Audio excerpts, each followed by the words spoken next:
প্রতিদিন আমরা যে সয়াবিন তেল খাচ্ছি অনেকেই জানি না কিভাবে তৈরি হয় এই তেল। সয়াবিন আসলে একটি শিম জাতীয় উদ্ভিদ। সারা বিশ্বে, বিশেষ করে মার্কিন যুক্তরাষ্ট্রে এটি ব্যাপকভাবে চাষ হয়। ক্ষেত থেকে সংগ্রহ করার পর সয়াবিন বীজগুলো পরিষ্কার করে ছোট ছোট টুকরো করে ভাঙা হয়। এরপর হালকা গরম করা হয়। তারপর হেক্সেন নামে এক ধরনের রাসায়নিক দ্রাবক ব্যবহার করা হয়। এই দ্রাবক সয়াবিনের টুকরোগুলো থেকে তেল শুষে নেয়। হেক্সেন মানুষের ত্বক, চোখ ও শ্বাসতন্ত্রে জ্বালা সৃষ্টি করে। এরপর তাপ দিয়ে তেল থেকে হেক্সেনকে আলাদা করে বাষ্প করে উড়িয়ে দেওয়া হয়।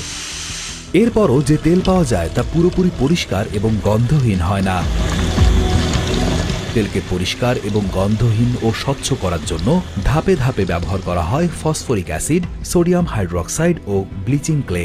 এই প্রতিটি পদার্থ মানুষের শরীরের জন্য মারাত্মক ক্ষতিকর।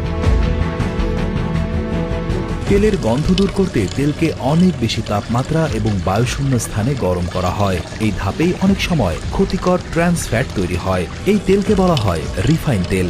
এই তেল ভালো থাকে বহুদিন, কিন্তু প্রাকৃতিক পুষ্টিগুণ পুরোপুরি নষ্ট হয়ে যায়।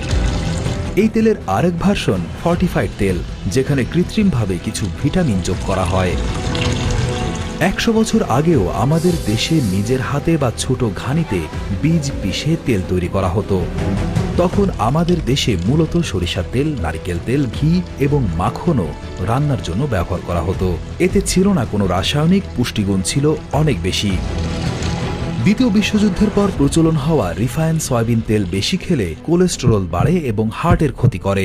এই তেল থেকে কিছু ক্ষেত্রে গরুর চর্বির তেলও অনেক ভালো। তাই তেল কেনার সময় চেষ্টা করতে হবে কম প্রক্রিয়াজাত তেল কিনতে, যদিও সেগুলো রিফাইন তেলের চেয়ে একটু বেশি দামি হবে, তবে স্বাস্থ্যকর।